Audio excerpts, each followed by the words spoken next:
कमीत कमी वेळात सिव्हिल इंजिनिअरिंगचं जे महत्व सांगायचं त्याचा प्रयत्न करणार आहे. सर मी शेअर स्क्रीन करतो.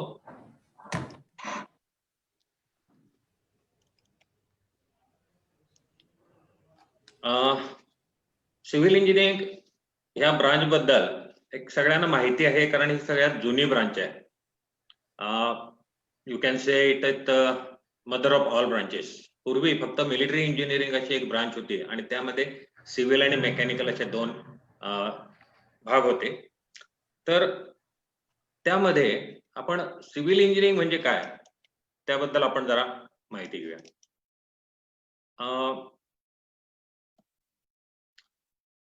सगळ्यात ओल्डेस्ट इंजिनिअरिंग डिसिप्लिन म्हणून सिव्हिल इंजिनिअरिंग ओळखलं जातं. सध्या आपल्या कन्सेप्ट मध्ये काय असतं की सिव्हिल इंजिनिअर म्हणजे एक हेल्मेट घालून कुठेतरी उन्हात उभा राहायला लागलाय किंवा एखादं इन्स्ट्रुमेंट रस्त्यावर बघून त्यातनं बघून काहीतरी दुर्बिणीसारखं आहे वगैरे. पण सिव्हिल इंजिनिअरिंग आता तेवढ्यापुरती मर्यादित राहिलेली नाही आहे. एक बऱ्यापैकी खूप व्हास्ट असं त्याचा स्कोप असं म्हणाले. आपण स्कोप बद्दल बोलूया. So it includes the conception and design, planning, construction, management of all type of civil engineering structures. Civil engineering also deals with transportation of goods as well as people, because these days connectivity is more important. It also controls the environment and its maintenance to improve the overall life, and it is the broadest field of engineering. आपण जर इतिहास बघितला तर मग सांगते सगळ्यात जुनी branch आहे, जी काही जगातली 7 वंडर 7 आश्चर्य म्हणतो ते सगळे सिव्हिल इंजिनिअरिंगची देणगी आहे. आणि एका स्टॅटिस्टिक्स प्रमाणे एक से आहे, civil engineer saved more live than all the doctors in the history by development of clean water and sanitation system. इतिहासातला एक दाखला दिला. सिव्हिल इंजिनियर नक्की काय करतो? Civil engineer can build structure that meet function, looks, cost and reliability specification. He or she solve regional pollution and environmental issues, gives a new direction to the world through his incredible ideas in innovative construction, and in general he plan, design, supervise construction of transportation system, water systems, environmental systems, communication networks. आता civil engineering मी आधीच म्हटले की vast आहे, कारण त्याच्यात specialisation जर करायला गेलो आपण बघितलं ब्रांच वाईज. आता बीटेक या लेवलला हे सगळे सब्जेक्ट आपण अभ्यास करतोच, पण त्यामध्ये सुद्धा ही काही स्पेशलायझेशन मी मुद्दाम निवडलीत की जी पुढं विद्यार्थ्यांना जाऊन की त्यांना खूप डिमांड आहे या स्पेशलायझेशन मधले. टाउन प्लॅनिंग मध्ये जाऊ शकतात, एन्व्हायरमेंटल इंजिनिअरिंगला जाऊ शकतात, जिओ टेक्निकल इंजिनिअरिंग स्पेशलायझेशन आहे. असे ही सगळी स्पेशलायझेशन आहेत. आणि ह्या स्पेशलायझेशनचं मी प्रत्येक एक थोडक्यात एक रिव्ह्यू देतो. टाउन अँड कंट्री प्लॅनिंग मध्ये काय होतं, मास्टर प्लॅन तयार करायची, सिटीज, विलेजेस. आता रुरल आणि अर्बन दोन्ही डेव्हलपमेंटला खूप महत्व आलंय. वेगवेगळ्या स्कीम्स येत आहेत सेंट्रल गव्हर्नमेंटकडनं, स्टेट गव्हर्नमेंटकडनं. तर टोटल इकॉनॉमिक डेव्हलपमेंट कशी करता येईल आणि छान एन्व्हायरमेंट, क्लीन एन्व्हायरमेंट कसं देता येईल. आता यामध्ये जर स्पेशलायझेशन साठी गेला तर त्यात कोर सब्जेक्ट असतात metropolitan planning, environmental planning, urban planning, disaster management, land conservation, legal issues, and that. So students can develop their skill in urban and rural development issues. Another important branch all over the world, I am not saying in India only, it is environmental engineering. So this is about all related to water and waste, air. So air pollution control, water pollution control, noise pollution control, sewage disposal. So various aspects of this and climate change, these are studied, and you can do your masters in that, and that is again required by the world, entire world as such. ही एक अतिशय महत्वाची branch आहे. आता त्याला खूपच demand आहे सध्या, Jio technical engineering. कारण जे काही अर्थच्या खाली आहे, जे आपल्याला विजिबल नाही आहे, त्याची ही ब्रांच हँडलिंग करते. फॉर एक्झाम्पल अर्थच्या खाली सॉइल आहे, रॉक्स आहेत. तर ह्या डिसिप्लिन मध्ये टोटल सायंटिफिक मेथड्स आणि इंजिनिअरिंग प्रिन्सिपल्स जे वापरले जातात की ग्राउंडची कंडिशन कशी आहे. कारण आपल्याला अल्टिमेटली कुठल्याही छोट्या किंवा मोठ्या स्ट्रक्चरचं किंवा रोडचं किंवा डॅमचं फाउंडेशन जे आहे ते अर्थच्या खाली जातं, सॉइलच्या खाली जातं. तर ते जे टेक्निक आहे आणि फाउंडेशन इंजिनिअरिंग पण यातलाच एक भाग आहे. तर हे सगळे आस्पेक्ट शिकून तो स्टुडंट किंवा ती स्टुडंट जिओ टेक्निकल इंजिनिअरिंग मध्ये सुद्धा एक्सपर्ट होऊ शकते. ही एक खूप जुनी आणि कॉमन फील्ड आहे स्ट्रक्चरल इंजिनिअरिंग.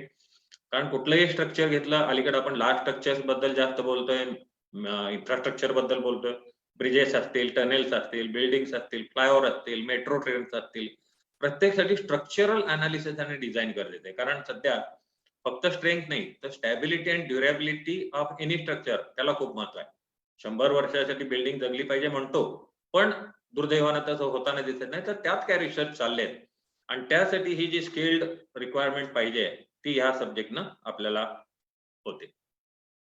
आणि एक महत्वाचं, आता मगाशी मी म्हटलं इन्फ्रास्ट्रक्चरला खूप स्कोप आहे, तर ट्रान्सपोर्टेशन इंजिनिअरिंग त्यातला खूप मोठा रोल प्ले करते. त्यामध्ये हायवे आलं, रेल्वे आलं, एअरपोर्ट्स आले, ब्रिजेस आले, आता तर हायपरलूप वगैरे सगळे येतात. तर यामध्ये मॉडर्न ट्रेंड काय आहेत? कारण transportation he total overall growth, economic growth of country, transportation किंवा इन्फ्रास्ट्रक्चर हे खूप गरजेचं आहे. तर ह्या फील्डला आता सुद्धा खूप इम्पॉर्टन्स झाले. यात जे स्पेशलाइज करतात त्याला पूर्ण ट्रान्सपोर्टेशन सिस्टमचं प्लॅनिंग, डिझाईन, कन्स्ट्रक्शन आणि मेंटेनन्स हे सगळं बघायला लागतं. ही एक अतिशय महत्वाची गोष्ट आहे वॉटर रिसोर्सेस इंजिनिअरिंग. कारण वॉटर रिसोर्सेस भरपूर आहेत किंवा संपत आहेत, तो वादाचा इश्यू आहे. पण दरवर्षी आपण बघतो पूर येतात. तर वॉटर रिसोर्सेस इंजिनिअरिंग मध्ये फ्लड कंट्रोल कसं करायचं किंवा डिस्ट्रीब्युशन करायचं, इरिगेशन एक मेजर पार्ट येतो. तर यामध्ये इंजिनियर त्या डिस्ट्रीब्युशन, वॉटर डिस्ट्रीब्युशन आणि इरिगेशन किंवा हायड्रो इलेक्ट्रिक पॉवर डेव्हलपमेंट ही एक महत्वाची फील्ड आहे. तर यामध्ये सुद्धा आता जी एमपीएससी किंवा युपीएससी दोन जातात इरिगेशन डिपार्टमेंटला वगैरे, तर तिथं या सब्जेक्टचा खूप उपयोग होतो. Construction management, again, all over the world, this is in demand because any construction nowadays needs proper management. Now, it may be financial management, risk management, legal aspects. So, all these things are covered, and the engineer, after doing this specialization, can become project managers, can become safety managers, estimators, schedulers, and entrepreneurs too. Opportunity sky is the limit आहे असं म्हणायला पाहिजे. कारण छोट्या घरापासून मोठे building, school, hospital, restaurant, retail outlet and what not सगळंच येतं त्यात. तर तिथं कन्स्ट्रक्शन मॅनेजमेंटची खूप गरज लागते. हे झाले थोडेसे मी रिव्ह्यू घेतला सगळ्या सब्जेक्टचा. आता सध्या जी इन्फ्रास्ट्रक्चरसाठी जी डिमांड आहे म्हणतोय किंवा पुढच्या 5, 10, 15 वर्षात सिव्हिल इंजिनियर एवढ्या संख्येनं लागणार आहेत. मी एक छोटंसं एक एक्झाम्पल घेतलंय की काय आता अपकमिंग मेगा स्ट्रक्चर प्रोजेक्ट काय आहेत आपले इंडियातले फक्त. तर मुंबईमधले एक आहे world one tower, largest tower in Mumbai, residential and commercial. Chardham expressway, Gujarat international financial tech city, international north south transport corridor, freight only railway tracks, Mumbai trans harbour law. So हे जे आहेत आता Setu Bharatam, Bharatmala project, Sagarmala project, Samruddhi highway आता चालू आहे, सगळ्यांना आपल्याला माहितीच आहे. पण ह्या सगळ्यांसाठी आता इंजिनियर्स कमी पडतायत. कारण एक जस्ट एक्झाम्पल म्हणून सांगतो, 2 दिवसापूर्वी मला फोन आला होता की एका हायवे इंजिनियर, आमचा अल्युमिनीचा आहे तो, आणि सर असं असं मला हायवेचं मोठं प्रोजेक्ट मिळालंय आणि मला लवकर 5 ते 10 इंजिनियर अर्जंट बेसिसवर पाहिजे. तर असे म्हणजे ते आता बोलून गेले. आपण जे म्हणतो की सिव्हिल इंजिनिअरिंगला जॉब नाहीत वगैरे, तर अशी पण डिमांड येते. तर हे इन्फ्रास्ट्रक्चरचं झालं. तसंच इन्फ्रास्ट्रक्चरचे रिलेटेड जे हायवेचं कन्स्ट्रक्शन चाललंय सध्या, आपण सगळे बघताय, नितीन गडकरी साहेब जे मिनिस्टर आहेत त्याचे खूप अँबिशियस प्रोजेक्ट नवीन आणतात. तर हे कंट्रोल करणारी एकच मी त्यातलं घेतलं की NHAI, national highway authority of India. त्यांचे फक्त मी काही फिगर त्यांच्या डायरेक्ट वेबसाईटवरनं घेतले. तुम्ही सर्च करू शकता. हे टायटल आहे वेबसाईटवरच्या त्यांच्या टायटलचं. तर NHAI forms SPV to fund Delhi Mumbai express. परत फंड वाढायला. NHAI plans to raise rupees 5,000 crore. You just see the amount. National Highway Authority of India, 23 expressways, new highways coming up by 2025. So for that, civil engineers are required. One Dilip Buildcon company recently bagged rupees 1,274 crore highway expansion project in Karnataka from NHAI. Just imagine the amount. And whatever target was decided in financial year 21, that target already they are going to exceed by 4,500 kilometers. And even in this situation of COVID pandemic, the National Highway Project awarding has been doubled. So just see how many engineers will be required in future, civil engineers particularly.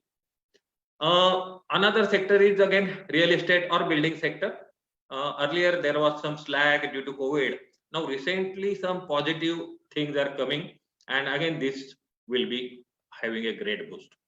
So just all of you are aware that काही 23 डिसेंबरलाच महाराष्ट्र सरकारने एक unified bylaw sanction केला.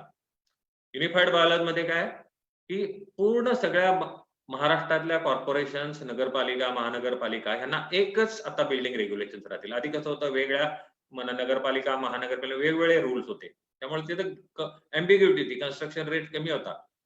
तर ते आता काढली. त्याच्यानंतर मोर height आता सोसायटीमध्ये परमिट केली. आता कोल्हापूरचं उदाहरण घ्यायचं तर आता आपण 70 मीटर पर्यंत जाऊ शकतो, त्यामुळे 23 फ्लोर. मुंबई वगैरे यांची तर गोष्ट वेगळीच आहे. FSI वाढवलाय. So most construction is allowed now. 150 square metre मधल्या प्लॉटवरच्या बांधकामासाठी आता काही परमिशनची गरज नाही, असा नवीन कायदा सांगतो. सो ही सगळ्या ज्या गोष्टी आहेत त्या कन्स्ट्रक्शन इंडस्ट्रीला सडन बूम. तुम्ही आजचा कालचा जर पेपर वाचला, प्रत्येक ठिकाणी क्रेडाई किंवा बिल्डर्स असोसिएशन यांच्याकडनं खूप पॉझिटिव्ह आलेत की आता प्रोजेक्ट आमचे भरपूर वाढणार आहेत. एक जस्ट फिल्म म्हणजे क्लिक केली होती की मार्वल्स इन सिव्हिल इंजिनिअरिंग काय आहेत. आता विद्यार्थ्यांना सगळ्यात प्रश्न पडतो की मी सिव्हिल इंजिनियर झालो की मला पुढे काय करायचंय, कारण बऱ्याच काही काम नाही, मी काय कॉन्ट्रॅक्ट घेऊ शकत नाही. तसं नाही मित्रांनो. जर बघितलं तर पब्लिक सेक्टर युनिटमध्ये पण आपण जाऊ शकता. स्टार्टिंग सॅलरी 50 ते 60,000 असते. तिथं तुम्ही कन्स्ट्रक्शन रिलेटेड वर्क करू शकता किंवा रिसर्च रिलेटेड वर्क करू शकता. त्यासाठी तुम्हाला गेट अशी एक्झाम असते किंवा त्यांची सेपरेट एंट्रन्स टेस्ट असते. पण तुम्ही जे 4 वर्षात बीटेकला शिकतात त्याच्यातल्या सिलेबसवरती अवलंबून असतं. For example power grid corporation किंवा ONGC, BHEL, सिडको या सगळ्या PSU आहेत, त्या गेट किंवा एंट्रन्स टेस्टवर तुम्हाला आणि भरपूर रिक्वायरमेंट तिथं सर्व येते. आता तुम्ही गव्हर्नमेंटला जायचं विचारलं तर yes you can go. PWD, CPWD, UPSC, MPSC आपल्याला माहितच आहे. तर त्यामध्ये पण कन्स्ट्रक्शन आणि मेंटेनन्स यासाठी खूप इंजिनियर लागतात. अगदी ज्युनियर इंजिनियर पासून superintending engineer, executive engineer, secretary इथपर्यंत आपले जातात स्टुडंट. इनिशियल सॅलरी 40 ते 50,000 असते, पण नंतर ती वाढत जाते. इस्रो आहेत, बार्क आहेत, DRDO आहेत, रेल्वेज आहेत, इथं सुद्धा आपल्याला जाते. प्रायव्हेट कंपनीज येस, भरपूर आता प्रायव्हेट कंपन्या सुद्धा परत या कोविड नंतर फॉर्म मध्ये आल्यात. They are starting hiring engineers. आता कालच मला एक पुण्याहून एक फोन आला होता. संग्राम सावंत म्हणून एक मोठी स्ट्रक्चरल फर्म आहे कोल्हापूर आणि चंदीगडमध्ये त्यांचे ब्रँचेस आहे. सॉरी, पुणे आणि चंदीगडमध्ये आहेत. तर काल त्यांना अर्जंट बेसिसवर within 2-3 days they require 20 civil engineers and the experience they are expecting 0 to 5 years. Immediately they want, and salary, good salary they are offering. So like which immediately that is gearing up. So boosting is already started. So you can go in L&T or Vedanta or JP or Gammon India or Reliance Infra. So many companies are there in private sector. And last but not least, there is entrepreneur. Sky is the limit. You can start your own work. So most of the students, they have just by taking experience of 1 or 2 years, they have become successful contractors recently. So sky is the limit. You can go for small contract, you can go for big contract, you can go for road contract. Contractors are required, various schemes government is allowing. Immediately after passing out your BTech degree, they are immediately sanction you fund for doing these projects. Another, so you can go in higher education also, because research in civil engineering is in demand, because you know that whatever material we are using, sand, in coarse aggregate and all these things, so it is depleting. Sir आता तुमच्यासारख्या येणाऱ्या विद्यार्थ्यांनी एक नवीन material काही शोधून काढायचं पाहिजे. आता ते प्रकार चालू झालेत. रिप्लेसमेंट त्याला काय देता येतील, तर याच्यासाठी रिसर्च मध्ये हायर एज्युकेशन मध्ये खूप महत्व आहे. MPSC, UPSC मी बोललोच, कॉम्पिटेटिव्ह एक्झाम देऊन तुम्ही जाऊ शकता. एंटरप्रेन्योरशिप बद्दल बोललो. R&D साठी आता सांगितलं की खूप गरज आहे त्याला. वेगवेगळे मटेरियल, बिटुमिनला काही पर्याय आहे का, सिमेंटला काही पर्याय आहे का, नॅनो मटेरियल्सवर आता रिसर्च चालू आहे. तर ज्याला रिसर्च ओरिएंटेड आहे किंवा रिसर्च माइंड असतं काही विद्यार्थ्यांचं, तर त्यांच्यासाठी ही खूप चांगली संधी आहे. प्रायव्हेट जॉब बोललो. आणि एनी अदर म्हणजे एनी अदरचा मिनिंग म्हणजे मी मुद्दाम सांगतो, it is freelancing. Civil engineer हा फ्रीलान्सिंग करू शकतो, तो कुठल्याही क्षेत्रात जाऊ शकतो. कुठलंही त्याला लिमिट नाही. एवढं 4 वर्षात त्याला नॉलेज मिळालं असते की त्यानं ठरवलं तर तो कॉम्प्युटरमध्ये जाऊ शकतो, सॉफ्टवेअरमध्ये जाऊ शकतो. Any field he can go, so he may become freelancer. हे इंडियातल्या मी थोड्या कंपनीज अशा लिस्ट डाऊन केल्यात की रिक्रुटमेंट करतात. L&T असेल, लोडा ग्रुप असेल, गॅमन इन्फ्रास्ट्रक्चर, ॲपकॉन्स असेल, हिंदुस्तान. दिस इज जस्ट लिस्ट. खूप लिस्ट मोठी आहे. इथं सगळी दाखवणं शक्य नाही. पण अशा शापूरजी पालन जे आहे, खूप कंपन्या आहेत की ज्यांना आता इंजिनिअरची खूप गरज आहे. लोकल कंपनी जर कोल्हापूर मधल्या बघायच्या तर ह्या पण आहेत. अजय देसाई बिल्डर्स आहेत, परांजपे स्कीम्स इथं काम करतायत, घाडगे बिल्डर्स आहेत, प्रशांत हडकर स्ट्रक्चरल कन्सल्टंट, यांना सुद्धा सिव्हिल इंजिनिअरची खूप गरज असते. एक 2च मिनिटं हा व्हिडिओ बघा प्लीज, महत्वाचा आहे.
So thank you for listening carefully, and of course the questions will be entertained. So thank you Vikram Patil sir, thank you Nimbalkar sir, thank you Patil sir.